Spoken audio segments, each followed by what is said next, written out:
ये जो हमारे पास टॉपिक है 14.3, इस टॉपिक के अंदर हम डिस्कस करेंगे उन सब्सटेंसेस, केमिकल सब्सटेंसेस के बारे में जो कि हमारे एनवायरनमेंट को पोल्यूट करते हैं और इनको हम पोल्यूटेंट्स कहते हैं। ठीक है, तो इसकी जो डेफिनेशन है जो बुक में लिखी हुई है वो ये है कि जो पोल्यूटेंट होता है it is a waste material, it is a waste material that pollutes air, water और सॉइल।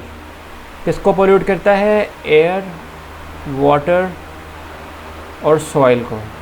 ठीक है, और जो एक आपके पास पोल्यूटेंट होता है ना, ये बात अगर आप जानना चाहें कि वो उसकी कितना डेंजरस है तो वो 3 बातों पे उसकी डिपेंडेंसी है।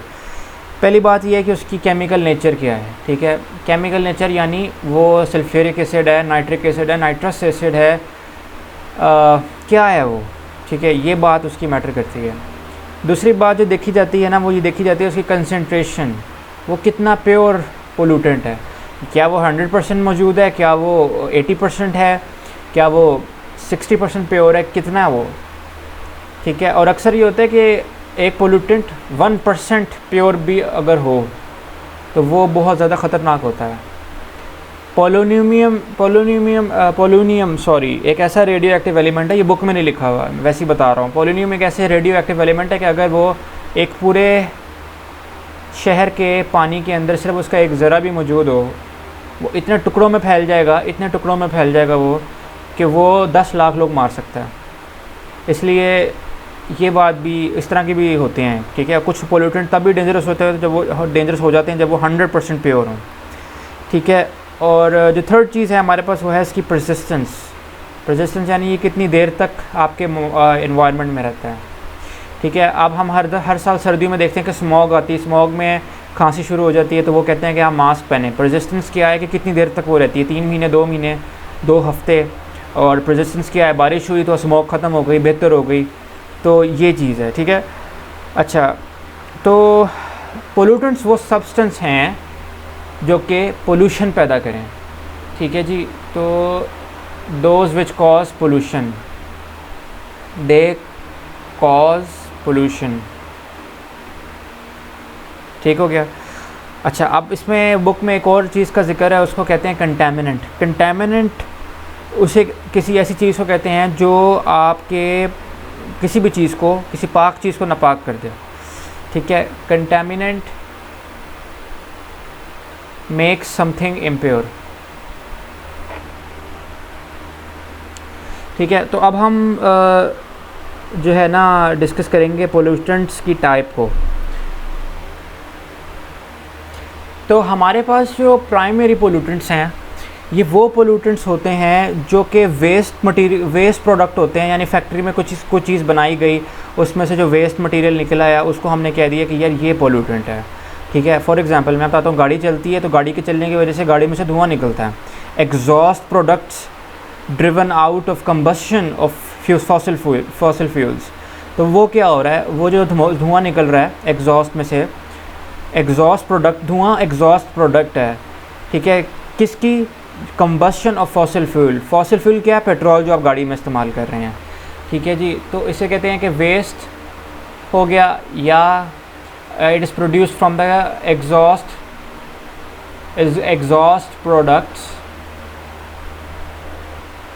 Exhaust products due to combustion of fossil fuel. ठीक है, अब हम देखेंगे कि प्राइमरी हमने ये देख लिया कि प्राइमरी पोल्यूटेंट्स आते कहाँ से हैं। फैक्ट्री में कुछ चीज़ हमने बनाई तो उसमें वेस्ट मटेरियल निकल आया, वो आपका पोल्यूटेंट हो गया। ठीक है, गाड़ियों का धुआं हो गया। ठीक है, ये चीज़ें हो गई। तो अब हम देखते हैं कि वो होते क्या हैं। तो हमारे पास है ऑक्साइड्स ऑफ सल्फ़र। ठीक है, SO2। हमारे पास है ऑक्साइड्स ऑफ कार्बन जो कि हैं कार्बन डाइऑक्साइड और कार्बन मोनोऑक्साइड। ठीक है, हमारे पास हैं ऑक्साइड्स ऑफ नाइट्रोजन। और बुक में बार बार लिखा हुआ है कि बार नहीं लिखा हुआ, स्पेसिफिकली उस पर फोकस किया गया, वो है कि जो ऑक्साइड्स ऑफ नाइट्रोजन होते हैं ना, जो स्पेसिफिकली डेंजरस होता है वो होता है निट्रिक ऑक्साइड। ठीक है, निट्रिक ऑक्साइड, और निट्रिक ऑक्साइड को हम लिखते हैं NO। ठीक है। और फिर हमारे पास हाइड्रोकार्बन है, हाइड्रोकार्बन में हमारे पास CH4 मीथेन को कहते हैं। फिर हमारे पास है कंपाउंड्स ऑफ फ्लोरीन, हमारे पास अमोनिया है और भी चीज़ें हैं। Secondary pollutants are those pollutants which are form due to the reaction of the primary pollutants, ठीक है, formed by reactions of primary pollutants. अब इनकी एग्जांपल क्या है? इनकी एग्जांपल हमारे पास है सल्फ्यूरिक एसिड जिसको लिखते हैं H2SO4, हमारे पास नाइट्रिक एसिड है HNO3, हमारे पास नाइट्रस एसिड है HNO2, कार्बोनिक एसिड भी है हमारे पास, और एक और है उसको कहते हैं पेरऑक्सी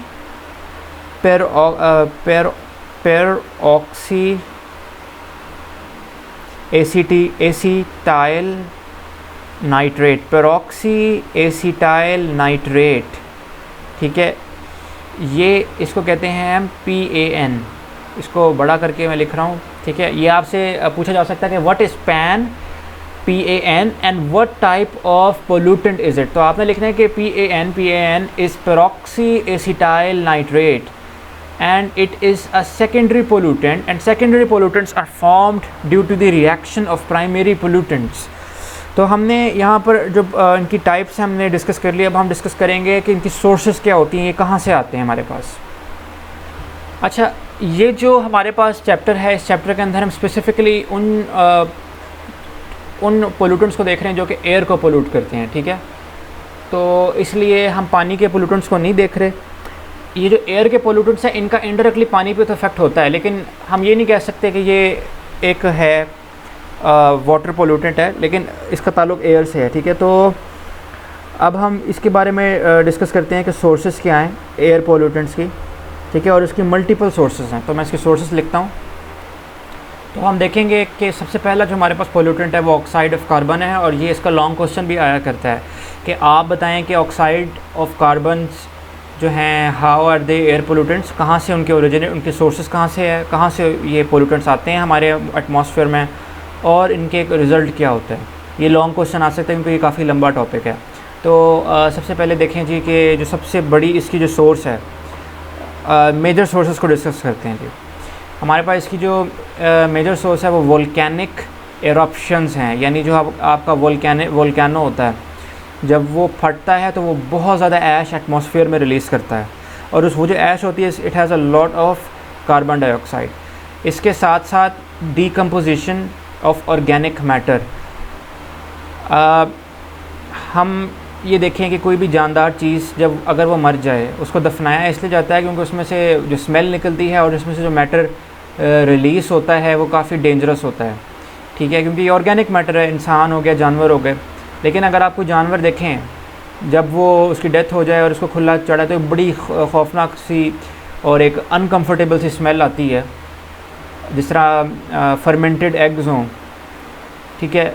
वो जो स्मेल होती है वो सल्फ़र की होती है, ठीक है, जो आपको आती है, लेकिन उसके साथ साथ वो कुछ और भी मटेरियल प्रोड्यूस होता है और वो कार्बन डाइऑक्साइड होती है, ऑर्गेनिक मैटर सॉरी, ठीक हो गया। और अब हमारे पास है कि इसकी एक और बहुत बड़ी मेजर सोर्स है which is the combustion of fossil fuels. Combustion of fossil fuel हमारे हर तरफ है। जो आपका फॉसिल फ्यूल है उसको आप बर्न करके गाड़ियों के इंजन चलाते हैं, उसको बर्न करके आप जनरेटर्स में यूज़ करते हैं, बिजली जनरेट करते हैं उससे। शिप्स कोयल को बर्न करके चलते हैं, ट्रेन्स कोयल को बर्न करके चलती हैं, पेट्रोल को बर्न करके गाड़ियाँ बसेस चलती हैं। तो हमारे पास एक बहुत बड़ी एग्जांपल इसकी है, ठीक है। और ये जो है it releases a lot of CO2 into the atmosphere, ठीक है। ये इसकी वजह गाड़ियाँ, ठीक है, कोल बर्निंग और आपकी इंडस्ट्री जो इसको प्रोड्यूस करती है, इसमें कोल पावर प्लांट्स आ जाते हैं, ठीक है। फिर हमारे पास आती है फॉरेस्ट फायर्स, ठीक है। अगर आपने मतलब सुना हो कि जंगलात में आग लग जाती है तो लकड़ी जब बर्न होती है तो CO2 आपको और साथ कार्बन मोनोऑक्साइड भी थोड़ी सी मिलती है। इसलिए कहते हैं कि अगर आप जंगल में आग लग जाए और आप वहाँ पे फंस गए हैं तो चांसेस यही हैं कि आप के बचने के चांसेस बहुत मुश्किल हैं, क्योंकि जो आग होती है उसके अंदर कार्बन मोनोऑक्साइड होती है, और carbon monoxide is an odourless poisonous gas, बंदा मर जाता है इसकी वजह से। और जो CO2 है वो बहुत ज़्यादा क्वांटिटी में आपको सफोकेट कर करके मार देगी। तो आपके पास फॉरेस्ट फायर्स एक बहुत बड़ा पोल्यूटेंट आ गया। ठीक है, अब हम इसके कॉन्सिक्वेंसेस देखेंगे कि हमने सोर्सेस तो पता चल गया, अब ये हमारे एटमॉस्फेयर में करता क्या है, अब हम इसको डिस्कस करेंगे। तो अगर ये जो पोल्यूटेंट है कार्बन डाइऑक्साइड, अगर ये आपके एटमॉस्फेयर में प्रेजेंट हो तो फिर क्या होता है, हम अब ज़रा थोड़ा सा इसको ज़रा स्टडी करते हैं। ये एक चीज़ है, इधर इसको मैं अंडरलाइन कर रहा हूँ, ये है ग्रीन हाउस इफ़ेक्ट। तो हम ज़रा थोड़ा सा स्टडी करते हैं कि ये होता क्या है। आप ये देखें कि आपका जो आपका अर्थ, जो आपका सन है, वो आपकी तरफ कुछ रेज़ को इमिट करता है, ठीक है, और ये हेल्दी रेज़ होती हैं। इनको जो आपका CO2 है ये अलाउ करती है कि ये ईज़िली अर्थ की तरफ आएँ, ठीक है। और जो अर्थ है वो साथ ही साथ एक रेडिएशन प्रोड्यूस करता है, उसको कहते हैं इंफ्रारेड रेडिएशन। इंफ्रारेड रेडिएशन अर्थ इनको इमिट करता है, ठीक है। और जो CO2 है वो इसको एब्जॉर्ब करती है, एब्जॉर्ब करके उसकी CO2 की काइनेटिक एनर्जी बढ़ती है, और इस वजह से आपने सुना होगा कि जब किसी एटम की काइनेटिक एनर्जी बढ़ती है तो उसका टेम्परेचर बढ़ता है। केमिस्ट्री में आपने पढ़ा होगा, बॉयल्स लॉ में मेरे ख्याल से, या चार्ल्स लॉ में, कि जो काइनेटिक एनर्जी है, सॉरी इन दोनों का ताल्लुक़ नहीं है उससे, लेकिन केमिस्ट्री में एक लॉ है, वो कहते हैं कि काइनेटिक एनर्जी का जो टेम्परेचर है it is directly proportional, sorry kinetic energy is directly proportional to the rise in temperature, ठीक है। तो अब ये CO2 जब एब्जॉर्ब करती है तो उसमें एनर्जी आ जाती है, उसकी काइनेटिक एनर्जी बढ़ जाती है, इस वजह से वो टेम्परेचर प्रोड्यूस करती हैं। हमारी बुक ये कहती है कि अगर आपके एटमॉस्फेयर में CO2 मौजूद ना हो, बिल्कुल भी ना हो, तो जो अर्थ आपकी जो आपका अर्थ का टेम्परेचर होगा ना एवरेज, वो हो जाएगा -20 डिग्री सेल्सियस। लेकिन क्योंकि हमारे पास CO2 है तो हमारा टेम्परेचर एवरेज रहता है 15 डिग्री सेल्सियस। अब डेंजर क्या है? डेंजर क्या है कि जो हमारे पास एक्सेस कार्बन डाइऑक्साइड, देखें कार्बन डाइऑक्साइड पहली हमारे एटमॉस्फेयर में एग्जिस्ट करती है, वो डेंजरस नहीं है, लेकिन जब वो ज़्यादा हो जाएगी तब वो डेंजरस हो जाएगी। अब आप ये दूसरी फिगर देखें कि यहाँ पर जो आपके पास कार्बन डाइऑक्साइड है वो ज़्यादा हो गई है, ये देखें, ये यहाँ पे आपको नज़र आ रहा है कि ये बढ़ गई है, ठीक है, और यहाँ पर ये छोटी सी है। जब कार्बन डाइऑक्साइड ज़्यादा होती है तो फिर क्या होता है, पार्टिकल्स ज़्यादा इंफ्रारेड एब्जॉर्ब करते हैं, वो ज़्यादा उनकी काइनेटिक एनर्जी बढ़ती है, वो टेम्परेचर ज़्यादा बढ़ाते हैं, एज अ रिज़ल्ट अर्थ का टेम्परेचर बढ़ जाता है, ठीक है। तो अब CO2 is an essential gas for plant, and जो O2 है it is essential for animals, ठीक है। जो प्लांट्स हैं they consume CO2, plants consume CO2 in photosynthesis, और वो फिर बनाते हैं O2, ठीक है। प्लांट्स को CO2 मिलेगी तो वो O2 प्रोड्यूस करेंगे, लेकिन बात ये है कि अगर आपके एटमॉस्फेयर में CO2 ज़्यादा हो जाएगी तो ये गर्मी ज़्यादा क्रिएट कर देगी, और फिर इस गर्मी की होने की वजह से और भी चीज़ें होंगी। ये जो सारी बात है मैंने आपको बताई है कि आपके एटमॉस्फेयर के अंदर टेम्परेचर बढ़ जाए कार्बन डाइऑक्साइड के होने से, इसको कहते हैं ग्रीन हाउस इफ़ेक्ट, ठीक है। और ग्रीन हाउस इफ़ेक्ट की वजह से क्या होता है, टेम्परेचर बढ़ने की वजह से क्या होता है, टेम्परेचर बढ़ने की वजह से ये होता है कि जो आपके सी लेवल है वो बढ़ जाता है। मैं आपको बताता हूँ किस तरह बढ़ता है। एंटार्क्टिका एक बहुत बड़ा आइस का आइलैंड है, बहुत बड़ा है। अगर उसमें आइस जितनी भी है वो सारी मेल्ट हो जाए तो बहुत ज़्यादा दुनिया का इलाका जो है वो डूब जाएगा, ठीक है। कुछ लोग कहते हैं कि अगर सिर्फ 10% समंदर का 10% सिर्फ एंटार्क्टिका की आइस मेल्ट हो गई, उसकी वजह से जो पानी राइज़ होगा उसके होने की वजह से आधा से ज़्यादा कराची डूब जाएगा, आधा न्यूयॉर्क सिटी डूब जाएगा, आधा मुंबई डूब जाएगा, आधा टोक्यो डूब जाएगा, आधे से ज़्यादा पूरे नेदरलैंड्स की जो कंट्री है वो डूब जाएगी, अमेरिका की स्टेट फ्लोरिडा है वो आधी डूब जाएगी पानी के राइज होने की वजह से। तो इसकी समरी क्या है कि ग्रीन हाउस इफेक्ट की वजह से टेम्परेचर बढ़ता है, टेम्परेचर की वजह से ग्लोबल वार्मिंग होती है, पूरी दुनिया का टेम्परेचर बढ़ जाता है। इस वजह से there is a rise in sea levels. और मैं एक डायग्राम डालूँगा इस बात को क्लियरली समझाने के लिए। तो ये बुक में डायग्राम बनी हुई है कि ग्रीन हाउस इफ़ेक्ट की वजह से ग्लोबल वार्मिंग होती है। फिर ग्लोबल वार्मिंग की वजह से क्या होता है कि आपके जो आइसबर्ग्स हैं, जो अंटार्कटिका है उसमें आइसबर्ग्स हैं, जो सियाचिन है, कश्मीर है, हिमालयाज़ है जो पाकिस्तान के नॉर्दर्न साइड पे, वहाँ पे ग्लेशियर्स हैं। जब वो मेल्ट होते हैं तो क्या होता है, दरिया का फ़्लो बढ़ जाता है। फ़्लो इतना बढ़ जाता है कि वो शहरों में जाना शुरू होता है। तो जब शहरों में जाता है तो हम उनको क्या कहते हैं, सैलाब आता है। जब आइसबर्ग्स मेल्ट होते हैं तो समंदर का सी लेवल बढ़ता है, जो कि ये लिखा हुआ है। सी लेवल से क्या होता है, राइजिंग सी लेवल से फ्लडिंग होती है कोस्टल एरियाज़ की। जो मैंने आपको बताया है कि कराची डूब सकता है अगर 10% अंटार्कटिका की आइस मेल्ट हो गई। ठीक है, सी डिफेंसेस ब्रीच्ड, इसका मतलब ये है कि आपके शहर डूब जाएंगे। और फिर एट लास्ट क्या होगा, जो प्रीवियसली पॉपुलेटेड एरियाज़ थे नो लॉन्गर हैबिटेबल।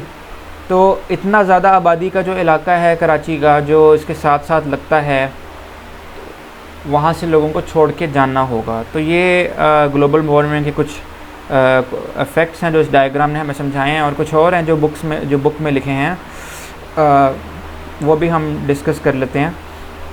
वो कहता है कि कार्बन डाइऑक्साइड CO2 की मौजूदगी जो एयर है ना, it is rising, it is causing the global temperature, the average global temperature to rise by 0.05 degree Celsius every year.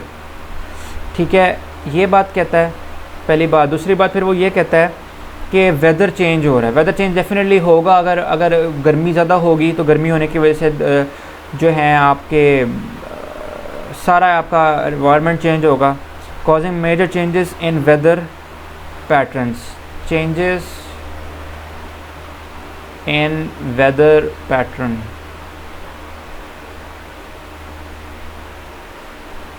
ठीक हो गया। और फिर हमारे पास आता है it melts glacier and snow caps that are increasing flood risks. Melt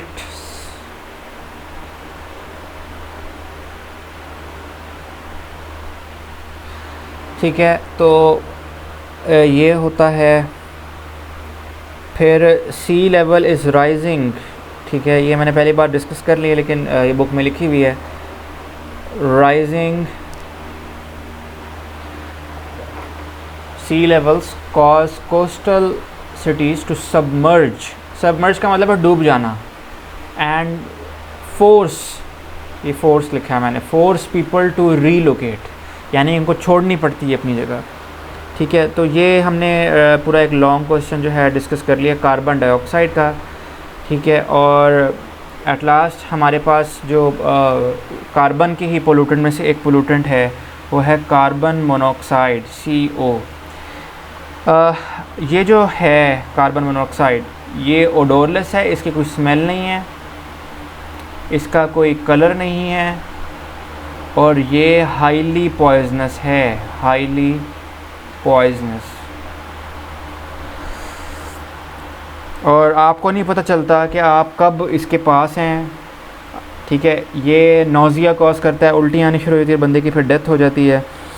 और ये इतना डेंजरस क्यों है, ये डेंजर इसलिए है क्योंकि जब ये आप इसको इनहेल करते हैं, ये आपकी ब्लड स्ट्रीम में जाता है और आपकी ब्लड की जो हीमोग्लोबिन है, हीमोग्लोबिन के साथ जाके जुड़ जाता है, और आपका जो हीमोग्लोबिन है उसको ऑक्सीजन चाहिए होती है। इट डिप्राइव्स हीमोग्लोबिन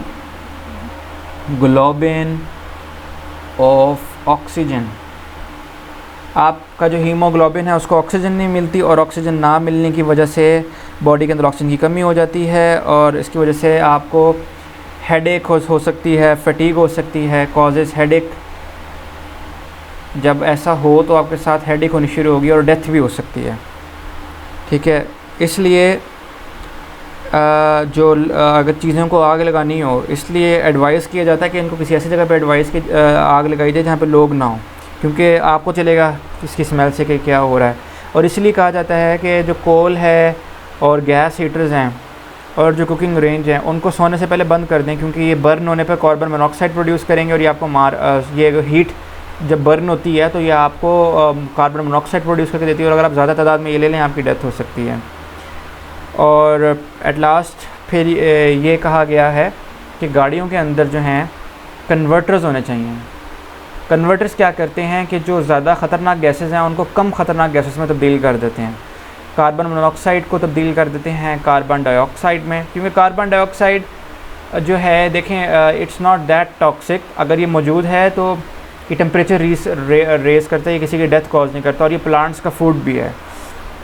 ठीक है, जो आपके डिफरेंट नाइट्रोजन ऑक्साइड्स होते हैं इनको नाइट्रोजन गैस में तब्दील कर देता है।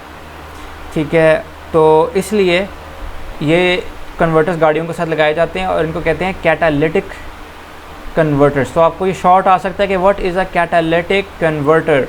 अ catalytic converter converts a harmful gas such as or a harmful air pollutant such as carbon monoxide into carbon dioxide, which is not harmful, and converts nitrogen oxides into nitrogen gas, which is not harmful at all।